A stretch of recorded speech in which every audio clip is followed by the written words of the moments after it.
I think Konrad Elst made a point which is mentioned very centrally in my book, and that is how Sheldon Pollock used the whole Babri masjid episode in a very disingenuous way.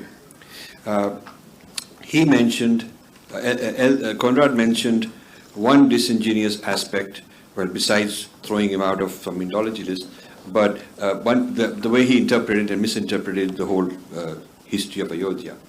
But beyond that, my book shows him writing, Pollock writing, projecting back 1,000 years, that the rise of Ramayan and the rise of the legend of Ram in the popular public, was inherently a weapon against Muslims 1,000 years ago.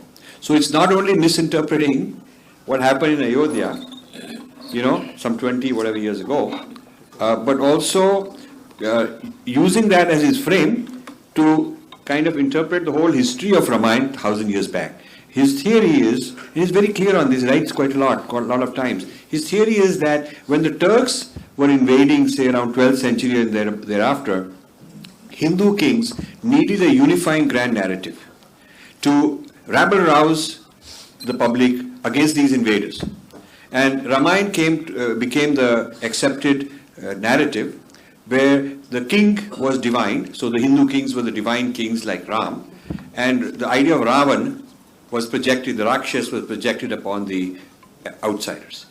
And this was a way this became a publicly popular grand narrative. They started building temples, which he says did not exist before, that there was no major worship of Ram, he says, and no big Rama Leela. So all this is stuff that historians of Ramayana, I want their help because I can't go back and do all this. I'm just pointing out that it seemed very strange that Ramayana has been a kind of weapon against Muslims for 1,000 years. This is a very, very strange and kind of turning Ramayana into hate speech, sort of, almost. So I'm glad he touched on this. Then Professor Rao challenged a lot of the chronology. Pollock says Valmiki comes 200-300 years after Buddha. That is the claim. And Panini also. In fact, he says that in the Jatka tales, there is a man called Ram, and that is where probably Valmiki got the idea to write this whole, blow it up and make it into Ramayana. So the Buddhist origins of Ramayana, very, very strange sort of things. Now, what Professor Jha said regarding the qualities and properties of Sanskrit, when you look at computational linguistics, which is a use of Sanskrit, I use that as one of the counter arguments against Pollock, who says that what makes it useful and made it useful was the political structures. And so I'm saying, well, today it is the computational linguistic structures that make it useful also.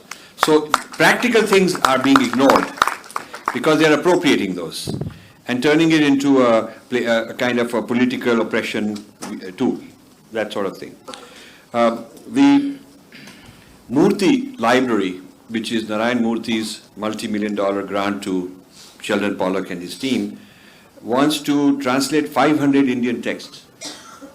So you can imagine the built-in ideas of Aryan theory, the built-in ideas of certain words, how they're translated, the chronology, the influence of Buddhism, the clash between Buddhist and Vedic ideas, the oppressiveness, the politicization of these texts. If these are the key, the sacred, principles that have never been debated or contested until my book came out, if these are the central ideas and ideologies of the editor-in-chief, who gets to select which book will be translated, who will be the translator, he does the review, and is the final arbiter, then you have to worry that this could become worse than the Max Miller translations. He did only, 40, 50 volumes? And now we're talking about 500 volumes. So this is going to be a very big problem for us. And those Max Miller volumes were not spread out all over in Indian schools. They stayed mostly in Europe. But the plan here of the Murthy Library is to make it 100 rupee paperback and sell them all over, flood the market. This will, in 10 years, you could see the death of Sanskrit. On Sanskrit, because of the kind of flooding of the market with material that has not been looked at, reviewed by people who are the insiders of the tradition. So I'm very worried about that. And Kapilji is not here. The latest thing he told me that made me laugh, and I don't know if it was a joke or not, but he said, Vedas were written by Punjabis. He says, Punjabi aisi, and he says very seriously, he says, dekho, because all this territory they were talking about, this Pakistan, Afghanistan, all this is Punjab only.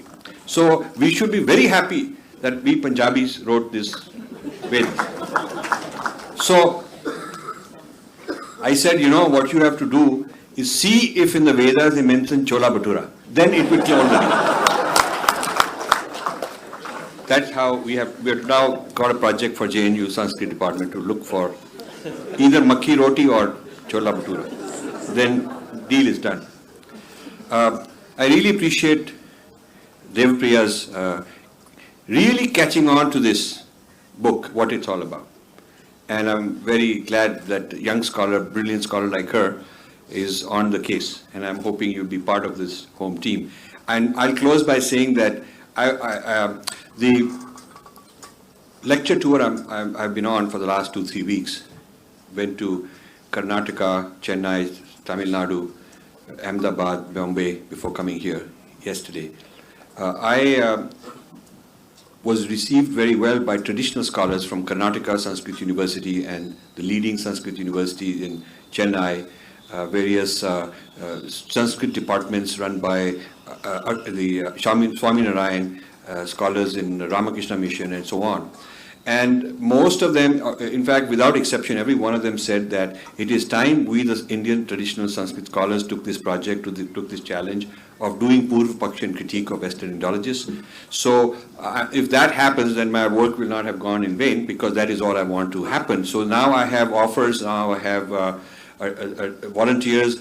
Karnataka Sanskrit University has told me that they will set aside some of their brightest scholars. Somebody else in the same trip came up with the funding and said, I'll fund all this project, and you have money to meet and all of that kind of stuff. And similarly in Chennai, I was given commitments. So it would be wonderful if JNU wants to join this also. And people of any traditional side, I talked to the Shankaracharya of Kanchi. Both the senior and the junior Shankaracharyas were there. We spoke for a very long time. They gave me the honor of doing a television discussion, videotaped, which they normally don't. So we have a lot of footage of about 2 hours of conversation on this. And they said that they would really like to get involved in looking at, investing in Sanskrit resources to look at Western Indology. And then I got a letter from the head of the Akhada Parishad. They are the people who own the Kumbh Mela, and they said they want to start a university of Indology. They want to, they have a lot of money, by the way. So I think if all I can do is ignite this kind of interest, that we should talk back, we should take the adhikar in our own hands. We should not outsource the adhikar of who we are, and we should in fact control this discourse. It would be fantastic. The reason I said JNU can play an important role is because you also have resources in English. You need to know English in order to read those Western Indologists. One of the things that the Sanskrit traditionalists told me is that we can't read English. We don't know English.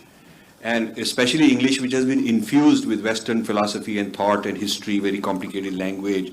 We don't know what they're talking about. We can read ordinary English like in a newspaper, but we do not read the English as written by Western Indologists, which is very kind of heavy and jargonized, absolutely jargonized.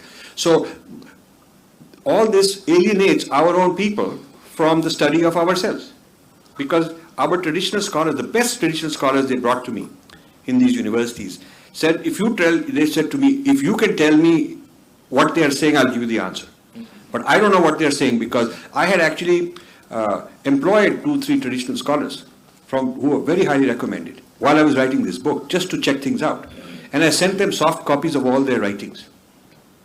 And one guy, after 3 months, and he's a well-educated person, he writes in English and Sanskrit and Kannada, and his wife also. After 3 months, he comes and says, I have, out of the 600 pages book, I can barely understand the first 20 pages because I really don't know what they're saying. So this is where the English language resources in JNU can help understand and kind of restate it for the traditional Sanskrit people, who can then give the answer. It needs to be a collaboration between multiple kinds of Indians, and not just, I think that it will be very rare to find one person who knows it all to be able to give answers to these things. And the other side has been at it for a couple of hundred years and intensified it in the last few decades. So we are just starting this taking back. And therefore I hope JNU will be part of this team. Thank you very much.